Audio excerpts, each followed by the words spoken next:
Le damos la bienvenida a Salud Ahora. En el programa de esta semana conocemos el programa de donación y trasplantes renales del Hospital Regional Universitario de Málaga, que además lo sitúa como el centro que más trasplantes de riñón realiza de todo el país. En el apartado de Píldora Saludable conocemos la importancia de la revisión del botiquín para no consumir medicamentos que hayan podido caducar. Y en Innovación y Salud, cómo una simple analítica puede determinar si somos alérgicos a antibióticos. El personaje de la semana es el gerente de Vitas Málaga, Fernando Tormo. Fernando Tormo es el nuevo gerente del Hospital Vitas Málaga. Le damos la bienvenida a Salud Ahora. Muchísimas gracias por acompañarnos hoy. Muchas gracias, Marina, por invitarme. Bueno, ha asumido la gerencia de un centro con solera como es el Hospital Vitas Málaga, para los malagueños el antiguo Parque San Antonio. ¿Cómo han sido sus primeros meses en el cargo? ¿Cómo está viviendo, estar dirigiendo uno de los centros más significativos de la provincia de Málaga y sin duda de la capital? Bueno, han sido unos meses muy intensos, pero muy bonitos, donde me he estado sentando con todo el mundo para entender el funcionamiento del centro y escuchar un poco las necesidades de todos aquellos que se ven involucrados en el día a día. Es un centro que cuenta ya con muchísimos usuarios, sobre todo porque lo hablábamos fuera de cámara. Usted va a ser el gerente, está siendo el gerente del centro y también de los centros médicos, que son 5 o medio 6, ahora hablaremos de ello, que son muchos otros, pero al final es el centro de referencia, ¿no?, de Vitas Málaga en la capital malagueña y por tanto es al que acuden todos los usuarios, pacientes, personas que puedan necesitar asistir a cualquier consulta médica, unas urgencias. Hablábamos de que es una de las zonas de la capital más poblada, la zona este, y es el único centro realmente sanitario que se ubica en esta zona, ¿verdad? Efectivamente, el hospital tiene un margen de acción bastante amplio, porque, como bien decías, tiene centros médicos repartidos en toda la costa, desde Nerja hasta Torremolinos, pasando por Torre del Mar, pasando por Rincón de la Victoria. En la ciudad de Málaga estamos en la zona del Limonar, en Rosaleda, y ya llegamos hasta Torremolinos. Por tanto, damos un servicio a una zona de la población muy amplia, tanto en la parte del verano, cuando recibimos muchas visitas de personas extranjeras o locales, como durante el año. Mantenemos el nivel de actividad para las consultas y para las cirugías. Fernando, además, como decíamos al principio, uno de los puntos estratégicos más importantes de la ciudad, porque es un centro sanitario que da asistencia a muchísimas personas de un lugar de la capital en el que no hay centros sanitarios de este nivel, con una amplia cartera de servicios, y también a zonas aledañas como la Sarquía o iniciales, ¿no?, de las más cercanas, como son, por ejemplo, Rincón de la Victoria, ¿verdad?, como punto de urgencia, fundamentalmente. Sí, Málaga está creciendo mucho y al final todos estos centros lo que pretenden es dar un servicio y respuesta a las necesidades de toda la población, ya sean personas locales que residen o visitantes nacionales o extranjeros. Va desde Nerja hasta Torremolinos, por lo tanto abarcamos una gran parte de la población que tiene Málaga. ¿En qué líneas estratégicas van a trabajar? Como punto de partida, más allá de conocer el hospital, de tomar el pulso, de saber y de escuchar a los profesionales y con el bagaje que todos ellos tienen, siendo un centro tan de referencia, ¿no? Pero como líneas estratégicas, ¿se plantean, por ejemplo, aumentar la cartera de servicios o incorporar algunas especialidades al centro? Sí, al final siempre buscamos la excelencia y esa excelencia viene dada de ampliar la capacidad y oferta que nosotros podemos proporcionar a nuestros pacientes y usuarios. Nos gustaría incorporar algunas especialidades como dermatología, que está muy dejada. Bueno, es una de las especialidades, además en Málaga. Y con más demanda. Con más demanda, evidentemente. Y que tiene poca oferta. Entonces queremos reforzarla. También que el tiempo hasta una consulta desde la solicitud sea muy rápida, que no tengas que esperar, porque entendemos que para las personas tener respuesta inmediata es importante. Sin duda. Y bueno, es cierto que tendrán, imagino, su parte de sanidad privada per se y también de aseguradoras, entendiendo que querrán dar una respuesta como muy holística, ¿no? Que todos los usuarios sientan bueno, que pueden tener una cita en tiempo y forma cuando la necesitan, ¿no? Entiendo. Sí, al final nosotros estamos enfocados a los pacientes, ya sea de aseguradora, privados, de mutua, damos soporte a todos y ese es nuestro deber. En lo que respecta a nuevas demandas de servicio de la población, ha mencionado la dermatología, que sin duda es una especialidad que está en auge y bueno, además en lugares como Málaga, la Costa del Sol, hablan los expertos, han comentado en numerosas ocasiones, en muchos estudios, que los casos de melanoma y de problemática en cáncer de piel van en aumento y además de muchos otros, sí es seguro, que son los que pueden en un momento dado ser necesarios para que la población vayan a la consulta y sientan que el profesional está ahí, ¿no?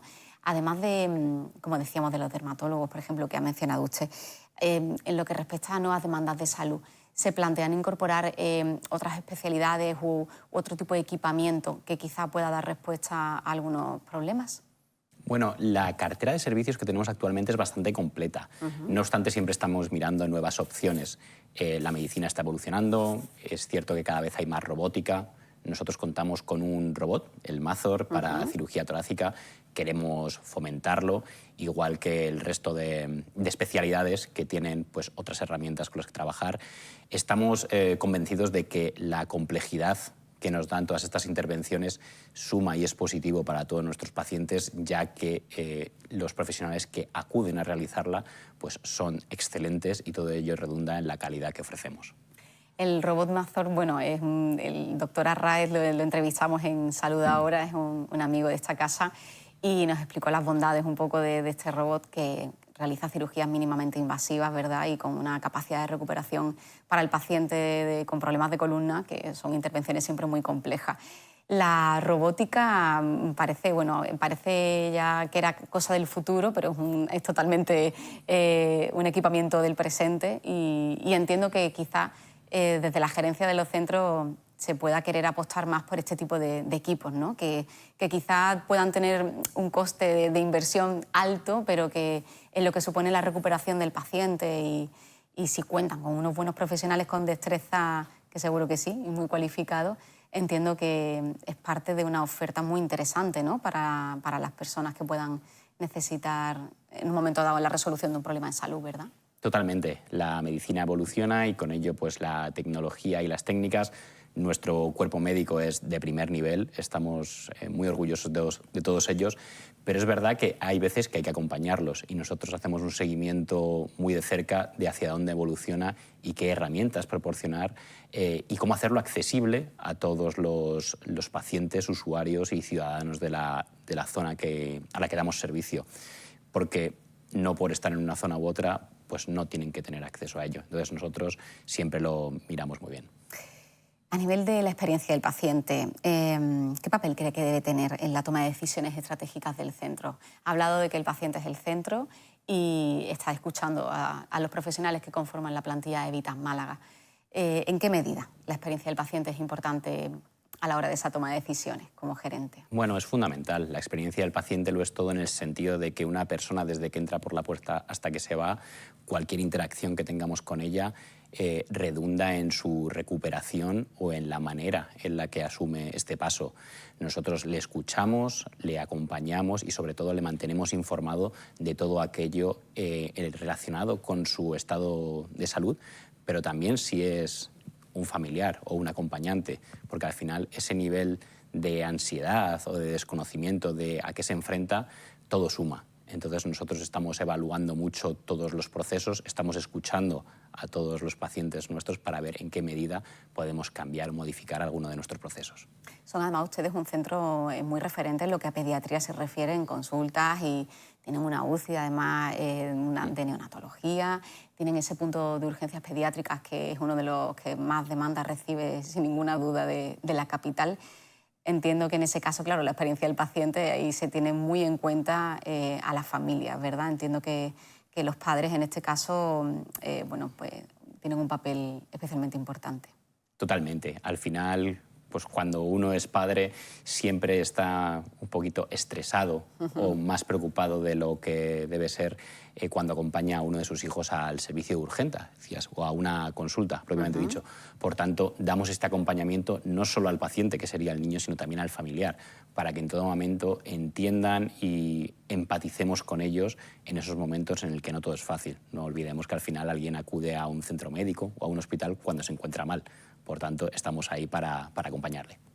Y además de cuando se encuentran mal, son uno de los centros más elegidos para los nacimientos. El Hospital Vitas Málaga cuenta con un gran equipo de ginecología y obstetricia que realiza una atención muy especial de todas estas mujeres. Sí, al final, por historia, yo creo que el hospital siempre ha sido elegido como un centro pues, clave o muy demandado por la población. Nosotros intentamos hacerlo lo mejor que podemos con el equipo de enfermería, matronas, el equipo de ginecología. Al final, hasta el personal no asistencial aporta, haciendo sencillo y agradable y un momento memorable pues algo tan bonito como puede ser el nacimiento de un hijo o una hija. Mencionábamos al principio de la entrevista que además de ser gerente de Vitas Málaga, también lo es de los centros médicos, unos centros que están estratégicamente situados en puntos de la provincia de Málaga, en puntos además costeros, entendiendo que son esos puntos que normalmente más población reciben, no solamente extranjera, sino que también nacional o local, porque muchas personas en Málaga tienen su lugar de veraneo pues, en lugares como Rincón de la Victoria, Torremolinos. Entiendo que son centros, además de los que tienen en la capital, Limonar o Rosaleda, son centros que le dan muchas pistas, ¿no?, de las necesidades de la población y que seguramente están potenciando mucho como satélites, ¿no?, un poco del gran núcleo que es Vitas Málaga. Indudablemente en un centro médico uno puede realizar la actividad pues, un poquito limitada, ¿no? Pero ofrecemos una cartera muy variada en cuanto a consultas, una primera atención de urgencias y consultas de especialidades. También tenemos diagnóstico por imagen, tenemos rehabilitación, como hemos mencionado antes, y en algunos incluso se pueden hacer pequeños procedimientos, aquellos que son cirugía menor, cosas que no requieren una gran intervención. Para todo lo demás, todo lo que en verdad necesita ya una recuperación, un proceso más laborioso y más intensivo por parte del médico, pues ya nos vamos derivando al hospital por la estructura y la organización que tenemos ahí. Al final son centros, como tú dices, que tienen un gran ámbito de actuación y en donde vemos y observamos lo que demanda la población. Sí, luego dando respuesta además desde el hospital en cuanto a determinadas pruebas diagnósticas más complejas y evidentemente la cirugía, todo aquello que exceda de la cirugía menor. Doctor, Fernando, perdón, es que no. Estamos acostumbrados aquí a entrevistar a muchos doctores. Fernando Tormo, que recordamos que es el gerente de Vitas Málaga, que llegó hace unos meses y está tomando el pulso y contándonos en Salud Ahora, pues un poco cómo está yendo todo en este hospital Consolera, decíamos. Si repitiéramos esta entrevista dentro de un año, ¿qué le gustaría que tanto pacientes como profesionales dijeran en esos iniciales cambios que pueda poco a poco ir llevando a cabo y consolidar seguramente muchas de las estrategias que ya se habían iniciado? Bueno, me gustaría escuchar de los pacientes que hay más disponibilidad o accesibilidad a determinadas consultas de especialidades, que somos rápidos, que somos eficaces y que sobre todo solucionamos un problema con el que vienen. También me gustaría que los profesionales se sintiesen más arropados aún, si cabe, de lo que están hoy, porque estamos dándoles las herramientas que tanto necesitan y demandan para poder llevar a cabo su trabajo de la mejor manera, como no puede ser otra forma. Muy bien, pues esperamos que sea así, que podamos dentro de un tiempo, en la próxima temporada, poder volver a hablar y que nos cuente pues, cuáles son los próximos proyectos para Vitas Málaga. Muchísimas gracias, Fernando, por haber aceptado la invitación de venir a Salud Ahora y esperamos poder contar muchos grandes avances en ese gran hospital que lidera. Muchas gracias, Marina. Muchas gracias.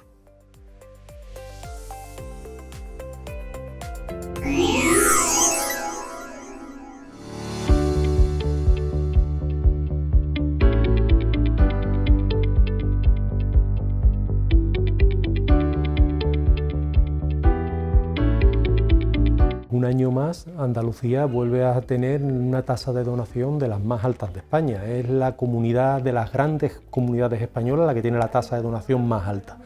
Eso nos tiene que hacer sentir pues tremendamente orgullosos, ¿no? Porque la sociedad andaluza ha entendido que la contribución con la donación es absolutamente imprescindible para hacer trasplantes, y dentro de esos trasplantes, los trasplantes renales son los que con más frecuencia se hacen, y particularmente en Málaga es la provincia de Málaga y el Hospital Regional de Málaga el hospital andaluz que mayor número de trasplantes hace desde hace años. Este año, en el año 25, con 206 trasplantes renales, pues ha quedado en el top 3 de los grandes hospitales españoles en trasplante renal. El trasplante renal es el único tratamiento que permite sustituir la función del órgano completamente, ¿no?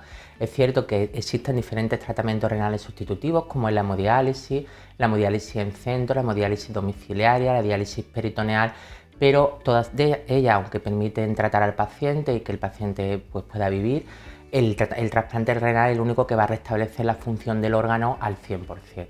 Por lo tanto, ello no solo va a mejorar la supervivencia de los pacientes, sino que permite que los pacientes puedan hacer una vida normal, no están ya dependientes de una máquina, ¿no? Ellos pueden hacer cualquier tipo de actividad, pueden trabajar, pueden pues, vivir como una persona normal, ¿no? Eso es cierto que el tratamiento renal con diálisis no lo va a permitir, porque cuando hay hemodiálisis los pacientes tienen que hacerse el tratamiento al menos 3 veces en semana, o si están en tratamiento con diálisis peritoneal, un tratamiento que tienen que hacerse diariamente. La verdad que durante estos últimos años se está produciendo un avance muy significativo en el número de trasplantes renales, en el trabajo de las listas de espera, en la capacidad que tienen los equipos de dar respuesta a tan gran número de trasplantes, ¿no? De hecho, estábamos nosotros en los años 2020 o así en torno a 170 trasplantes. Hemos sido 180, 200 y hasta llegar a 242 en el año 2024, como os digo, y 206 en el año 2025. Esto debido fundamentalmente a los trabajos de los equipos, a los trabajos de los nefrólogos, a los trabajos de los urólogos, a los trabajos de anestesistas, de los coordinadores, de todo el mundo que participa, que son muchísimas personas las que trabajan, y sobre todo a la generosidad de los pacientes y de sus familiares. Eso es tremendamente importante. Fíjense que la enfermedad renal crónica y la necesidad de tratamientos sustitutivos para sustituir esos riñones nativos que dejan de funcionar son fundamentales, y la mejor opción para que una persona que pierde sus riñones para seguir viviendo y teniendo calidad de vida es recibir un trasplante, y hoy día en España y en Andalucía particularmente es el sitio del mundo en donde tiene mayores posibilidades de recibirlo. El éxito del trasplante renal, sobre todo en los últimos años, en primer lugar se debe a la donación, ¿no? A que cada vez más personas solidarias que donan los órganos de sus familiares cuando estos fallecen, ¿no?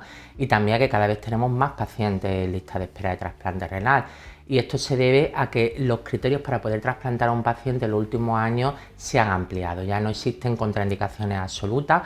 Es verdad que no todo el mundo se puede trasplantar, pero los criterios cada vez son más flexibles y cada vez un mayor número de personas pueden acceder al trasplante renal.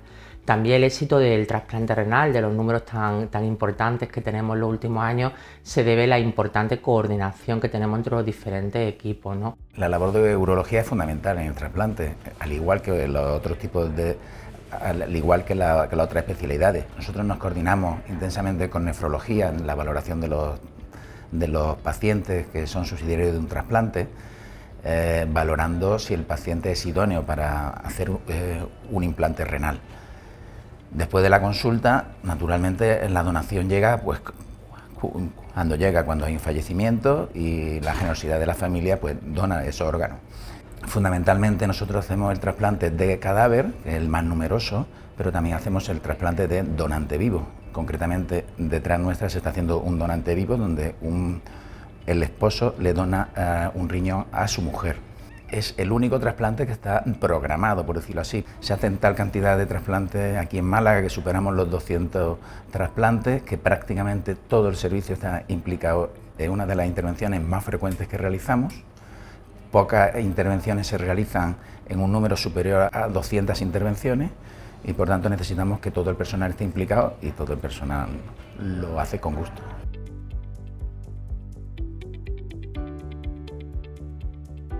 El papel de enfermería fundamental que realizamos tanto en el área quirúrgica como después casi todo es el área quirúrgica, porque es la donación de ese órgano, de ese paciente que sus familiares han decidido donarnos el órgano o los órganos, porque muchas veces son multiorgánicas y la familia decide donar todo lo que puede de ese paciente y que se pueda donar. Mi gratitud hacia esas familias con las que nosotros no tratamos, pero sí indirectamente con su familia, el paciente que nos va a donar órganos, que gracias a esas familias pues esto sería inviable, porque si no hubiera donaciones hoy en día no se podría estar ese equipo quirúrgico ahí, y después pues la aceptación que tienen esos pacientes que necesitan un órgano para poder vivir, y sin ellos pues sería inviable el poder llegar a hacer todo esto.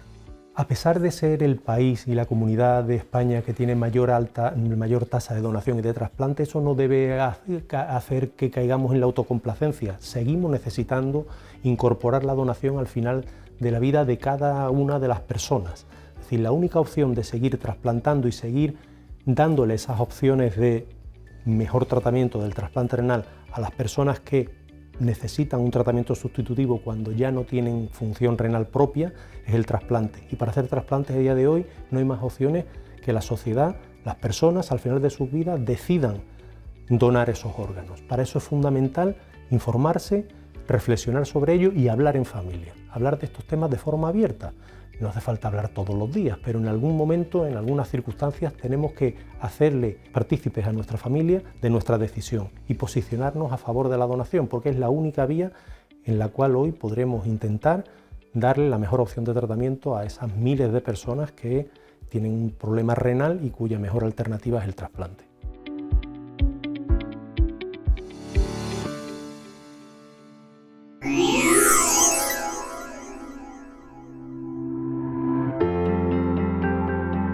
Vengo a hablaros de la importancia de revisar el botiquín a domicilio.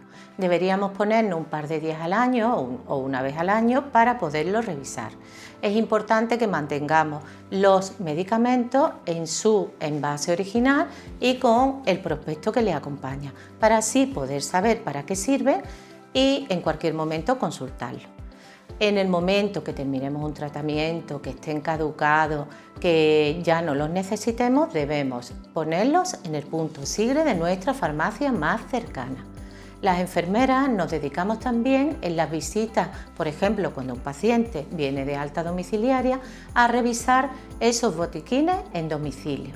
Vemos si hay contraindicaciones con otro de esos medicamentos, si interaccionan con otros medicamentos, si esa persona tiene efectos secundarios, y los valoramos dentro del domicilio. Es importante también que tengamos en casa un pequeño botiquín con unas gasas, unas vendas, unas tiritas, clorexidina para esos pequeños accidentes domésticos. Es también importante siempre que los mantengamos fuera del alcance de los niños. Y también me gustaría destacar que no los guardemos ni en el cuarto de baño ni en la cocina por las fuentes de calor que ocasiona y pueden estropear nuestros medicamentos. También os recordaría que respetéis los horarios, que si tenéis dudas consultéis con vuestro profesional sanitario y que siempre, siempre, siempre contéis con nosotros en el centro de salud. Muchas gracias.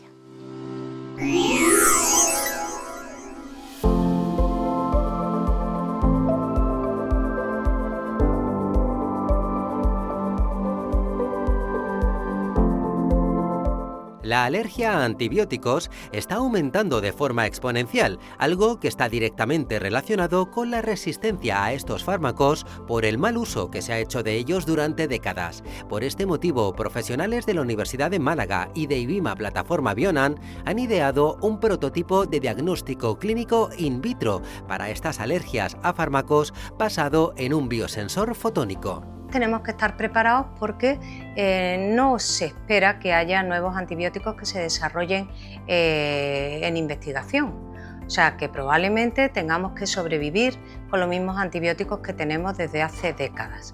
Todo esto, ¿qué ocurre? Que es extremadamente importante diagnosticar al paciente de forma precisa, saber si son alérgicos o no, y en aquellos que son alérgicos, además, buscar una medicación, un antibiótico alternativo que puedan utilizar. ¿Qué ocurre? Que al final, independientemente de que sean alérgicos de verdad o no, van a recibir una medicación alternativa, que es de segunda línea, y esa medicación está claramente establecida que induce un mayor número de resistencias, los pacientes están ingresados durante más tiempo, van peor y además tienen más infecciones secundarias al uso de antibióticos que no son los de primera línea.